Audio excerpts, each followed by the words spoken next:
ചാവക്കാട്ടെ ഐഷയെക്കുറിച്ച് അറിയണം. ഐഷയോ? അതാരാണെന്ന് നിങ്ങൾ ചോദിക്കും. കാരണം ഐഷ കഴിഞ്ഞ 20 ദിവസമായി വെയിലും മഴയും മഞ്ഞും കൊണ്ട് ഒരു വീടിന് മുന്നിൽ കുത്തിയിരിക്കുകയാണ്. കേരളത്തിലെ ഒരു മാധ്യമവും അറിഞ്ഞിട്ടില്ല, ഒരു സാംസ്കാരിക നായകനും അറിഞ്ഞിട്ടില്ല, ഒരു രാഷ്ട്രീയ പാർട്ടിയും പറഞ്ഞിട്ടില്ല. ഐഷ ഡോക്ടറാണ്. ഐഷ, അയേഷ എന്നൊക്കെ പറയും. ഐഷയുടെ കൂടെ കുത്തിയിരിക്കാൻ 10 വയസ്സുള്ള മകളുമുണ്ട്.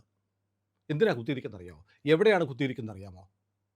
അതൊരു പ്രധാനപ്പെട്ട ചോദ്യമാണ്. കേരളം കാണാതിരിക്കുന്നു ഐഷയെ.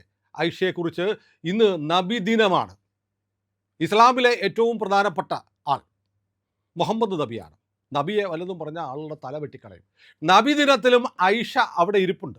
ചാവക്കാട് ഇരിക്കുന്നത് ഭർത്താവിൻ്റെ വീട്ടിലാണ്. ഭർത്താവ് അലി അബ്ദുൽ ലത്തീഫ്. അയാൾ വീട് പൂട്ടി സ്ഥലം വിട്ടു. ഐഷ അവിടെ കയറാതിരിക്കാൻ വീട് പൂട്ടി.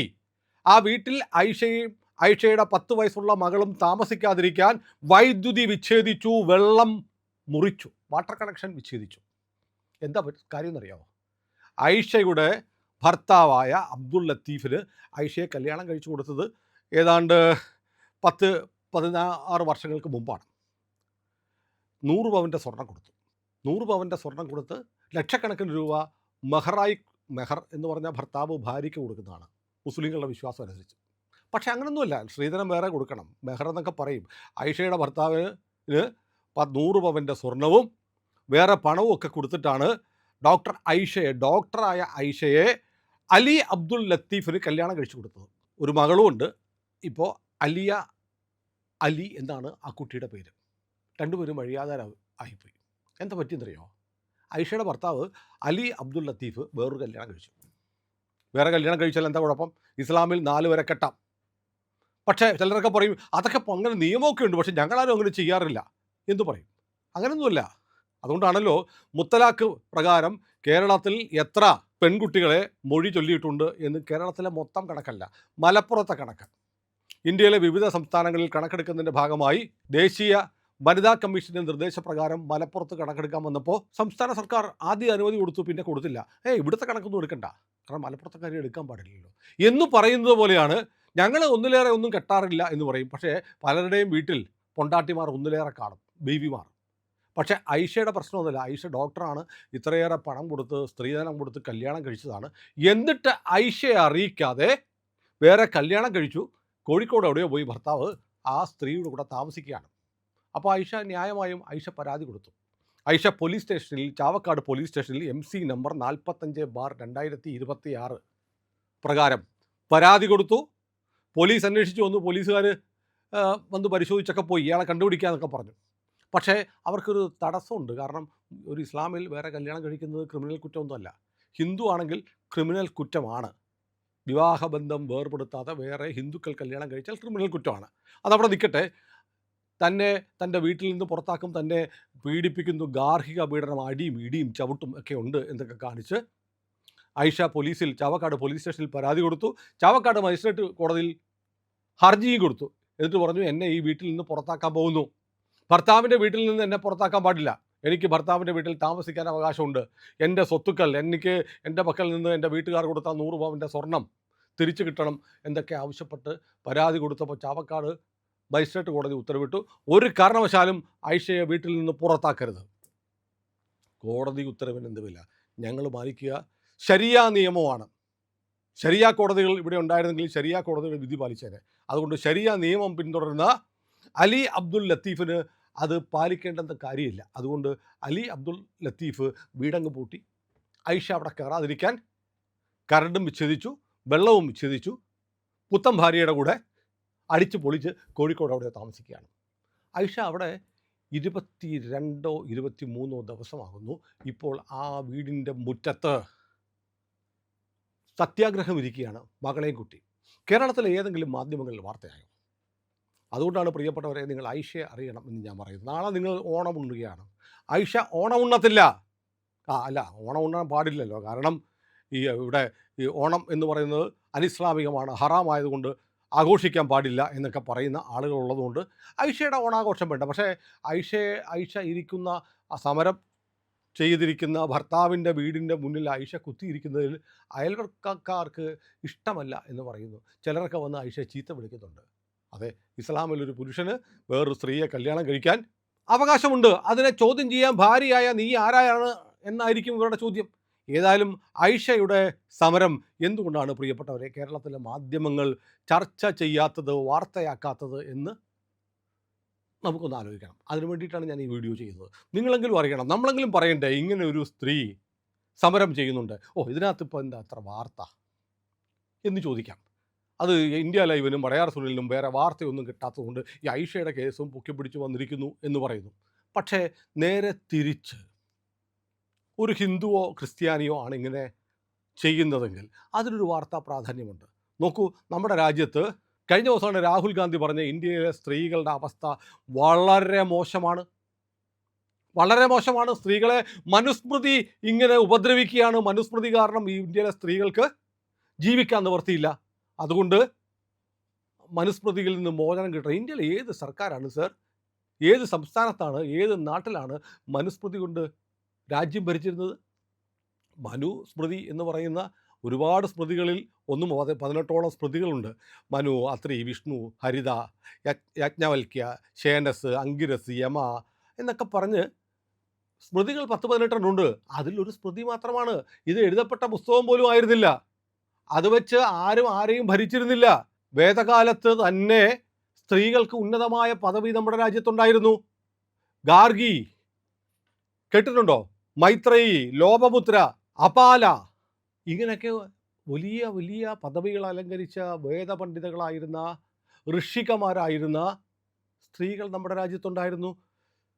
സ്ത്രീ പൂജിക്കപ്പെടുന്നിടത്ത് ദേവന്മാർ സന്തോഷിക്കുന്നു എന്ന് മനുസ്മൃതിയുടെ തന്നെ, നിങ്ങൾ ബാല്യത്തിൽ പിതാവും യൗവനത്തിൽ ഭർത്താവും വാർദ്ധക്യത്തിൽ പുത്രനും സ്ത്രീയെ നോക്കണം, അതുകൊണ്ട് സ്ത്രീക്ക് സ്വാതന്ത്ര്യം വേണ്ട എന്നും മനു പറഞ്ഞിട്ടുണ്ട് എന്നതിൻ്റെ പേരിലാണല്ലോ രാഹുൽ ഗാന്ധി മനുസ്മൃതിയിൽ നിന്ന് പെൺകുട്ടികളെ, സ്ത്രീകളെ മോചിപ്പിക്കണം എന്ന് കഴിഞ്ഞ ദിവസം പ്രസംഗിച്ചത്.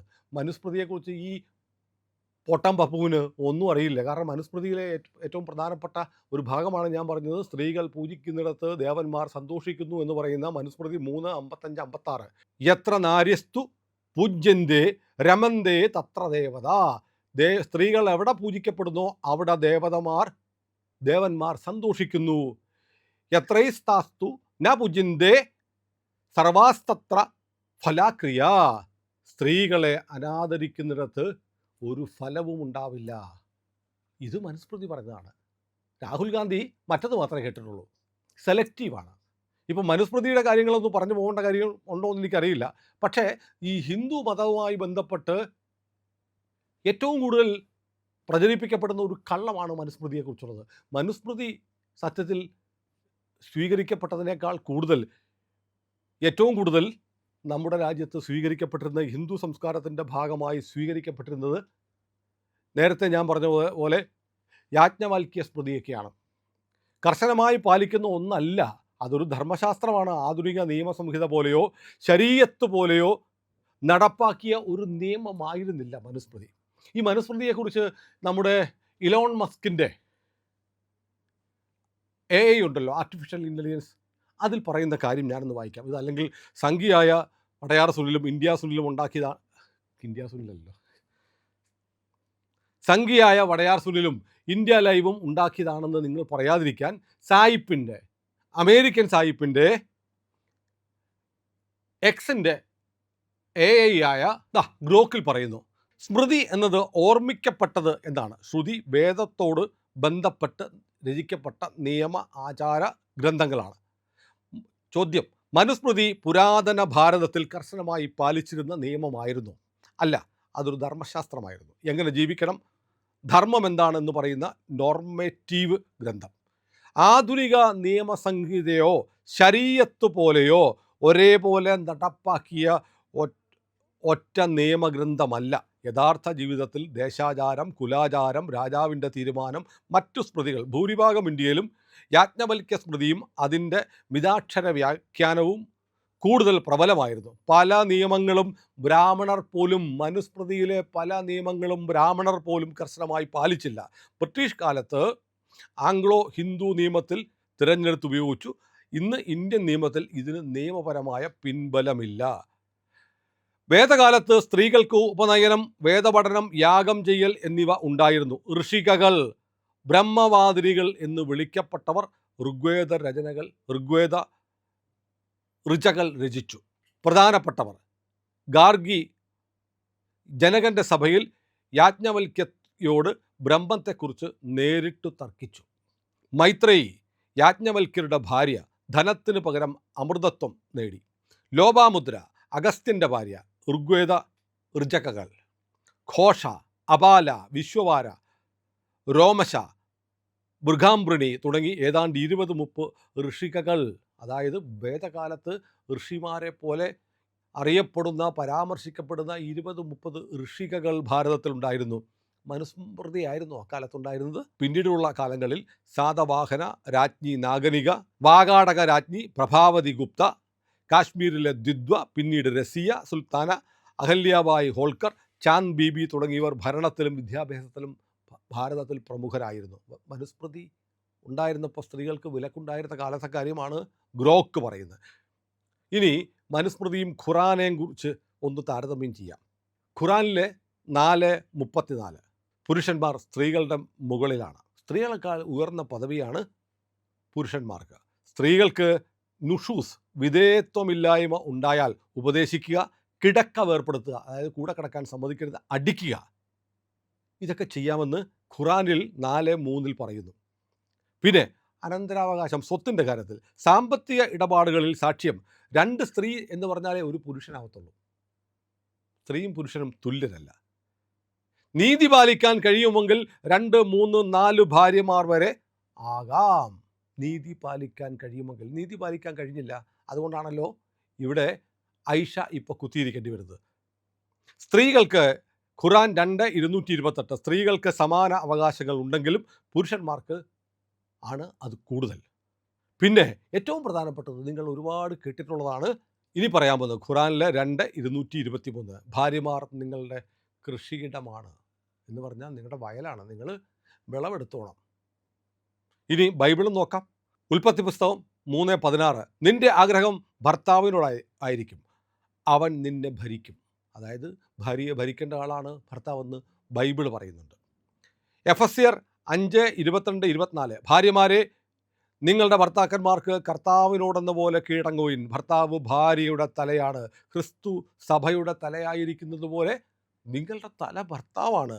തിമോത്തി 2:11-12 സ്ത്രീ നിശബ്ദതയിലും പൂർണ്ണ വിധേയത്വം പഠിക്കട്ടെ.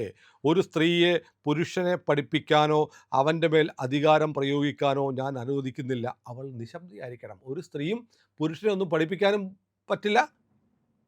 ഒരു സ്ത്രീയും പുരുഷൻ്റെ മേൽ അധികാരമുണ്ടാക്കാനും പാടില്ല. അവൾ എപ്പോഴും നിശബ്ദത പാലിക്കണം. ഇനി കൊരിന്ത്യർ 14:34-35 സഭകളിൽ സ്ത്രീകൾ നിശബ്ദരായിരിക്കട്ടെ. സ്ത്രീകൾ പൊതു ഇടങ്ങളിൽ മിണ്ടരുത്. അവർക്ക് സംസാരിക്കാൻ അനുവാദമില്ല. അവർ വിധേയരായിരിക്കണം. കൊരിന്ത്യർ 11:3-7-9 ഓരോ പുരുഷൻ്റെയും തല ക്രിസ്തുവാണ്, സ്ത്രീയുടെ തല പുരുഷനാണ്. കൊലോസ്യർ 3:18 തീമോസ് 2:5-1 പത്രോസ് 3:1 ഭാര്യമാർ ഭർത്താക്കന്മാർക്ക് കീഴടങ്ങുക. മനസ്സിലായില്ലേ? ഇങ്ങനെയൊക്കെ ഖുറാനിലും ബൈബിളിലും പറഞ്ഞിട്ടുണ്ട്. രാഹുൽ ഗാന്ധി ഇത് കാണുമോ? രാഹുൽ ഗാന്ധി സോണിയാഗാന്ധിയോടെങ്കിലും പറയുമോ? മിനിമം ബൈബിളിൽ ഇങ്ങനെ പറഞ്ഞിട്ടുണ്ട്, അതുകൊണ്ട് തള്ളേ നിങ്ങൾ ആ മൂലയ്ക്ക് മാറിയിരിക്കും, മിണ്ടാൻ പാടില്ല. പാർലമെൻറ്റിൽ പോകാൻ പാടില്ല രാഹുൽ ഗാന്ധിയുടെ അമ്മ സോണിയ, സഭകളിൽ പോകാൻ പാടില്ല. ഇതൊക്കെ കാണാതെ മനുസ്മൃതി മാത്രം കുഴപ്പമാണ് എന്ന് പറഞ്ഞ് രാഹുൽ ഗാന്ധിയെ നമുക്ക് ഓർമ്മിക്കണം.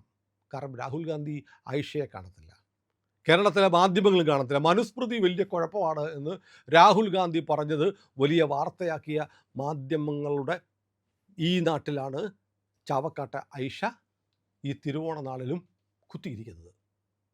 പ്രിയമുള്ളവരെ, മറ്റു മാധ്യമങ്ങൾ പറയാത്ത വാർത്തകളാണ് ഞങ്ങൾ നിങ്ങളിലേക്ക് കൊണ്ടുവരുന്നത്. ഇന്ത്യ ലൈവ് സബ്സ്ക്രൈബ് ചെയ്യാത്തവർ ഇന്ന് തന്നെ ചെയ്യണേ. എല്ലാവർക്കും ഹൃദ്യമായ ഓണാശംസകൾ.